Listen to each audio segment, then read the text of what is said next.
going to review the cost that we have within AWS utilizing the Cost Explorer. So here's what we're going to do within this demo. First of all, we'll be accessing the Cost Explorer from within an AWS account, and we're going to be using the AWS console to do that.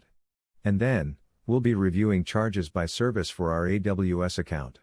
We'll look at the predefined reports that are included within the Cost Explorer, and then we'll be downloading data from the Cost Explorer. So let's dive in. So here, I'm within the AWS console. I've logged into my account, and now I'm going to navigate to my billing dashboard. Now from within here, you'll notice that one of the options on the left side is Cost Explorer, so I'm going to go ahead and click on Cost Explorer, and then I'll hit Launch Cost Explorer. Now when I do, you're going to see that there's several pieces of information that are available to me. I can clearly see my current monthly costs, as well as my forecasted month-end costs. Those are all included. But right now, when I look at my daily costs that are included here, they're just all in a single bucket. I don't know really what services or even what attached accounts are leading to that charge. So if I want to know more, I can simply click on Explore Costs. Now from within here, we can see that we have a nice graph illustrating our daily costs. We can also see that this is for a specific date range, in this case from December 1st to January 28th, and you can see that we're looking at daily information. Now if I wanted to know how does this break down by different AWS service, I can choose to simply go in here and say, well, I want to group by service, and we can now see that it will give me a view showcasing the services that I have been charged for each day.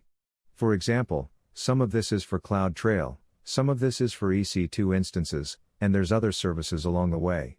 So that's one way to group this information. But now, I'll clear out that group. Now another way we could look at this information is by linked account.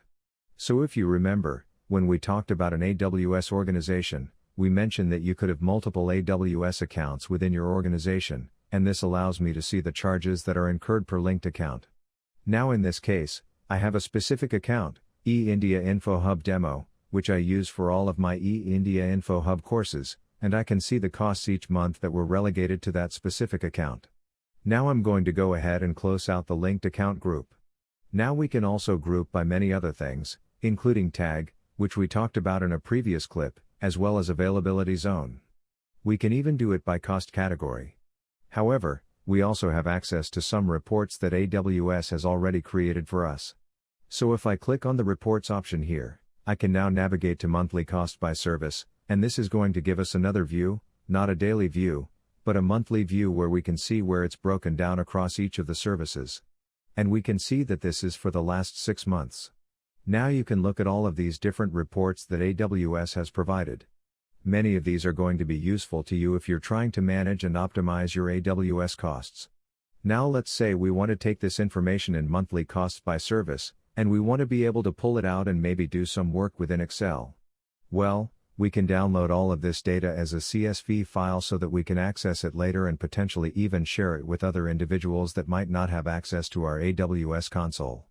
So by clicking this button, we can simply download a CSV file. Thanks for watching our video. For more videos, please take 1 second and press the button below, like, subscribe, and bell icon.